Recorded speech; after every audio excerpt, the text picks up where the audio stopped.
بسم الله الرحمن الرحيم. أعوذ بالله من الشيطان الرجيم. بسم الله الرحمن الرحيم. الحمد لله رب العالمين الرحمن الرحيم مالك يوم الدين إياك نعبد وإياك نستعين اهدنا الصراط المستقيم صراط الذين أنعمت عليهم غير المغضوب عليهم ولا الضالين آمین.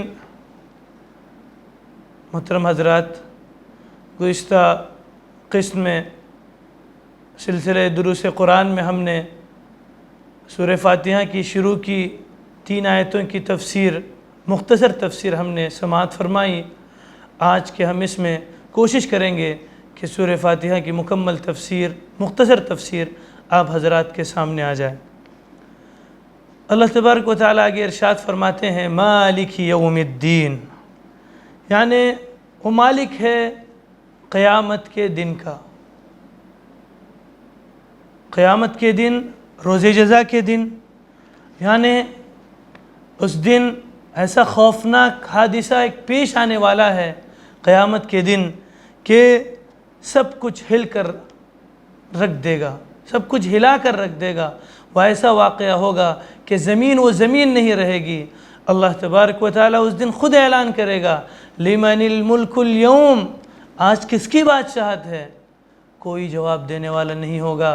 اللہ خود ارشاد فرمائیں گے للہ الواحد القہار، ایک اکیلے اللہ کی. تو سورہ فاتحہ جب شروع ہو گئی، اللہ تبارک و تعالیٰ کی ہم نے تعریف کی کہ تمام تعریفیں اللہ کے لیے ہیں جس نے تمام جہانوں کو، جو تمام جہانوں کا رب ہے. پھر الرحمن الرحیم، جو رحمان ہے اور رحیم بھی ہے. مالک یوم الدین، جو قیامت کے دن کا مالک ہے، روز جزا کے دن، جس دن بدلہ دیا جائے گا اس دن کا وہ کیا ہے؟ مالک ہے. یہاں تک اللہ تبارک و تعالیٰ کی ہم تعریف کرتے ہیں، اور یہاں تک تعریف ہے اس کے اول نصف میں، یعنی سورہ فاتحہ کے پہلے کا جو آدھا ہے اس میں اللہ تبارک و تعالیٰ کی حمد و ثنا ہے. اب آگے کا جو ہے اس میں بندہ اللہ تبارک و تعالیٰ سے دعا مانگ رہا ہے. کیا دعا مانگ رہا ہے؟ آئیے سنتے ہیں. ایاک نعبد و ایاک نستعین، اے ہمارے پروردگار ہم تیری ہی عبادت کرتے ہیں اور تجھ ہی سے مدد طلب کرتے ہیں. عبادت کہتے ہیں کسی رضا کے لیے انتہائی تذلل اور عاجزی کے ساتھ کمال و خشوع کا اظہار کیا جائے، ایک دم جھک کر تمام معاملہ اس کے سپرد کیا جائے کہ ہم تیری ہی عبادت کرتے ہیں، ہم اور تجھ ہی سے مدد طلب کرتے ہیں. دنیا میں اور کوئی نہیں ہے جس کی ہم عبادت کر سکیں. یہاں سے شرک کی جتنی کڑیاں تھیں سب کٹ چکی. بندہ سب توڑ رہا ہے اور کہہ رہا ہے کہ پروردگار ہم تیری ہی عبادت کرتے ہیں، وَإِيَّاكَ نَسْتَعِينُ، اور تجھ ہی سے مدد طلب کرتے ہیں. یہ کہنے کے بعد بندہ اب اور ایک چیز کی دعا مانگ رہا ہے. اللہ سکھا رہا ہے کہ اس کو کس طرح دعا مانگی جاتی ہے. بندہ کہتا ہے اہدنا الصراط المستقیم، اے ہمارے رب ہمیں سیدھی راہ دکھا، صراط مستقیم پر چلا، اور ہدایت یعنی ہدایت فرما. اس کے مطلب ہے راستے کی طرف رہنمائی کرنا، منزل مقصود تک پہنچانا. صراط مستقیم پر چلا مطلب صراط مستقیم کی طرف ہماری رہنمائی فرما، چلنے کی توفیق عطا فرما، اور جب چلنے کی توفیق عطا فرما تو اس پر استقامت نصیب فرما.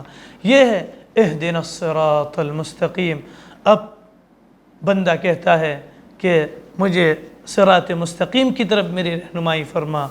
آگے پھر اس کی تفصیل کچھ یوں بیان ہوتی ہے صراط الذین انعمت علیہم، ان لوگوں کا راستہ جن پر تو نے انعام نازل کیا.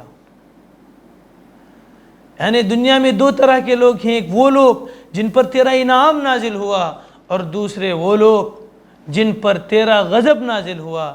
تو ہمیں ان کے راستے پر چلا جن پر تیرا انعام نازل ہوا، نہ کہ ان لوگوں کے راستے پر جن پر تیرا غضب نازل ہوا اور جو راہ سے بھٹک گئے۔ یعنی بندہ اللہ تبارک و تعالیٰ سے ہم جب دعا مانگ رہے ہیں تو اس میں یہ گزارش کر رہے ہیں کہ ہمیں جن پر تیرا انعام نازل ہوا، اللہ تعالیٰ کا انعام کن پر نازل ہوا؟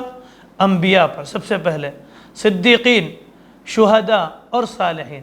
انبیاء، نبی، سچ بولنے والے، صدیقین، اور پھر صالحین اور شہداء، ان چار لوگوں پر اللہ تبارک و تعالیٰ قرآن مجید میں کہتا ہے کہ ان پر اس کا انعام خاص نازل ہوا۔ تو ان چار لوگوں میں سے کوئی ایک زمرے میں ہمیں تو کیا فرما؟ شامل فرما۔ صراط الذین انعمت علیہم غیر المغضوب علیہم، ہمیں ان لوگوں میں شامل مت فرما جن پر تیرا غضب نازل ہوا۔ غضب کن پر نازل ہوا؟ یہود پر۔ یہود پر اللہ کا غضب نازل ہوا، ہمیں ان کی طرح بھی مت بنا، ان کی صف میں، ان کے راستے پر ہمیں مت چلا۔ اور وَلَضَّالِّينَ، اور نہ ان لوگوں کے راستے پر جو تیری راہ سے بھٹک گئے۔ راہ سے بھٹکنے والے کون؟ نصارہ۔ اس سے مراد لیا گیا ہے کہ یہود و نصارہ کے راستے پر، مشرکین کے راستے پر ہمیں مت چلا، بلکہ تو ہمیں ان لوگوں کے راستے پر چلا جن پر تیرا انعام نازل ہوا۔ اور انعام کن پر نازل ہوا اس کی تفصیل آپ حضرات کے سامنے آ چکی ہے۔ اس کے بعد جب یہ دعا پڑھی جائے تو اس وقت آمین کہا جاتا ہے۔ آمین کا مطلب ہے ہمارے رب، ہم نے جو دعا مانگی ہے تو اسے قبول فرما۔ اس سورے کو آپ دیکھیں، اس سورے کو ہم غور سے پڑھیں گے تو ہمیں معلوم ہوگا کہ اللہ تبارک و تعالی بندوں کو دعا کرنے کا طریقہ سکھلا رہے ہیں کہ کس طرح دعا مانگی جائے۔ اس لیے اس سورے کا ایک نام تعلیم مسئلہ بھی ہے۔ یعنی اللہ تبارک و تعالیٰ کہہ رہے ہیں کہ سب سے پہلے جب دعا مانگی جائے تو سب سے پہلے اس کی تعریف کی جائے، اس کی جو طاقت ہے اس کا اعتراف کیا جائے، اور اس کے بعد اس سے جو کچھ مانگنا ہو وہ مانگا جائے۔ تو اللہ تبارک و تعالیٰ اس سورے میں بندوں کو سکھلا رہے ہیں کہ کس طرح اس سے دعا مانگی جائے اور کس طرح اس سے دعا کی جائے۔ یہ سورت کا یہی پیغام ہے۔ بس مجھے اجازت دیجیے، ملتے ہیں انشاءاللہ اگلی قسم میں۔ والسلام علیکم ورحمۃ اللہ وبرکاتہ۔